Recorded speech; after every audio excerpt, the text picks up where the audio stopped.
Today is Monday, November 24th, and you're watching an SCW News Digest.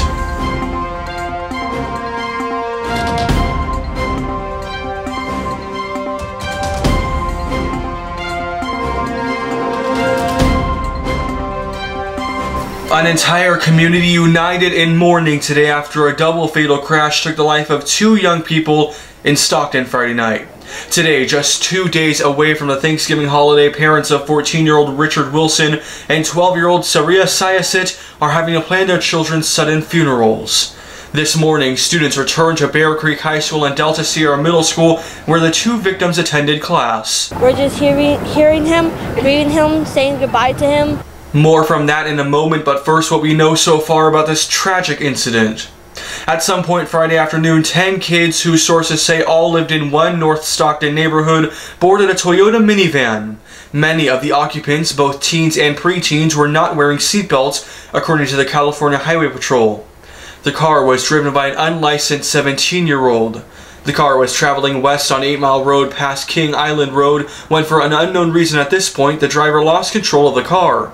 Around 3:25 p.m. is when the van left the westbound lane, veering into the opposite lane and landing in a ditch which was filled with water.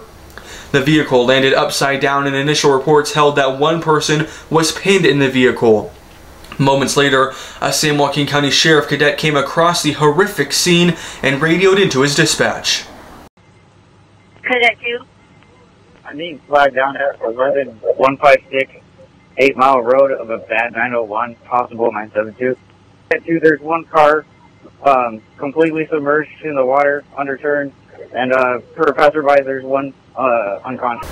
Richard and Saria were pronounced dead, while other occupants were taken to hospitals for treatment of minor to moderate injuries. The driver was never booked into jail. The day after the crash, remnants of the scene were still present as family members and friends began to mourn.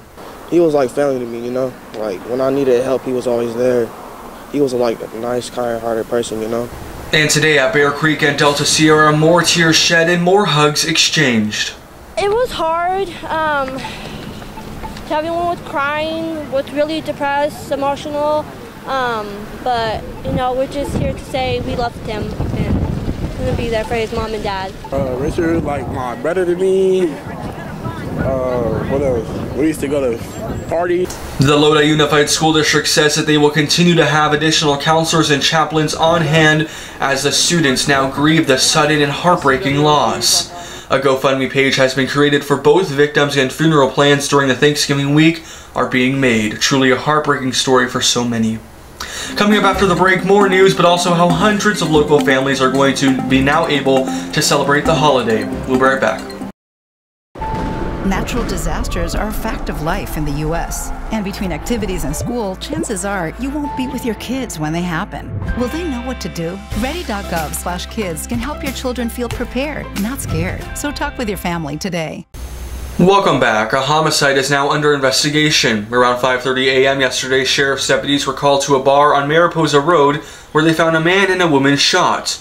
The woman died at a hospital. Deputies have classified the shooting as a drive-by. A house fire in the Western Ranch neighborhood of Stockton sent up a plume of black smoke yesterday. The fire burned through the garage and into the second story of the Ashland Way home. Fortunately, no one was injured, and an investigation is now underway to determine how the blaze began. Well, an uplifting sight in downtown Stockton today. Hundreds of area families are now able to have some sense of festivity during what may be a troubling time for some. The San Joaquin Emergency Food Bank held their annual turkey and food giveaway ahead of Thanksgiving Day on Thursday. Hundreds of families lined up in front of the food bank early this morning, starting around 5. The line continued to extend well past the food bank's main facilities as the event wrapped up around noon. Volunteers from the local schools and organizations were all present, giving away turkeys and other Thanksgiving-themed food items. For families and individuals that we spoke with today, the donations were well received. It is really, really joyful to get what we get, because when you become a certain age, people forget about you, and this is really a big help. And the food bank will also be holding their annual walk and run against hunger on Thursday morning, that's Thanksgiving Day, where participants will raise funds for those in need. Truly a touching thing to witness around this time of the year. Thank you for watching this SCW News Digest. I'll see you back here tomorrow with more news from Stockton.